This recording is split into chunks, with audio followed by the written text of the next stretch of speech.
Hey everyone, I am doing a book review on Talking with Serial Killers by Christopher Berry-Dee, and I don't have the cover of it because I have a Kindle, but I will post a picture so you can see what it looks like.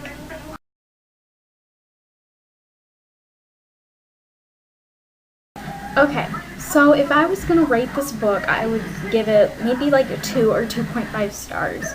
But then again, I kind of liked it, so I don't know, it's weird. Like, I thought it was very interesting, like, learning about all the serial killers. This book was a little graphic, you know, talking about the murders and other things they did to their victims. So if you're not into that, I would not read this book because it was a little disturbing, if you would ask me. What I didn't like about this book is I thought it was a little confusing. Like, in the book, it talked about the Amityville Horror story, and I'm sure everyone knows what that is. And it became famous because the son that killed his parents and his siblings said that the devil made him do it.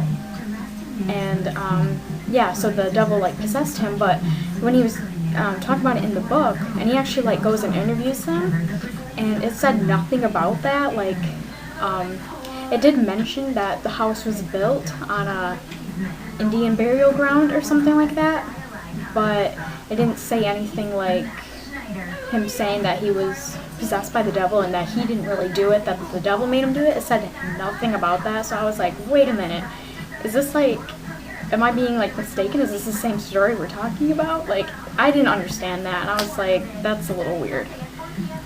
So that's what I didn't like about it. Also, I thought it got a little boring at times. Like, I think it included some information that wasn't really necessary.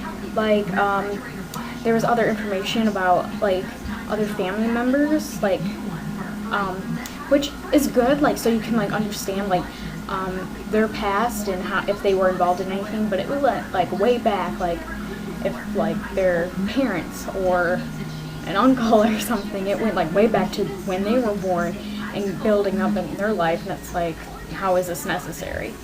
Like, and there was also a lot of information, like legal information, and I guess that's fine if you know what, like, it's talking about and you're into that kind of reading and stuff, but I'm just not into it, and I lost interest very fast.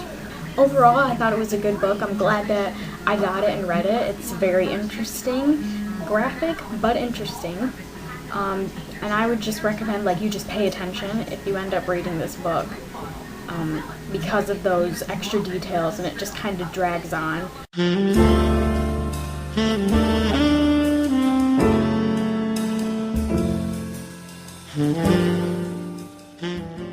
Suzanne Collins continues the amazing story of Katniss Everdeen in the phenomenal Hunger Games trilogy. Against all odds, Katniss Everdeen has won the annual Hunger Games with fellow district tribute Peeta Mellark. But it was a victory won by defiance of the Capitol and their harsh rules. Katniss and Peeta should be happy. After all, they have just won for themselves and their families a life of safety and plenty. But there are rumors of rebellion among the subjects, and Katniss and Peeta, to their horror, are the faces of that rebellion. The Capitol is angry. The Capitol wants revenge.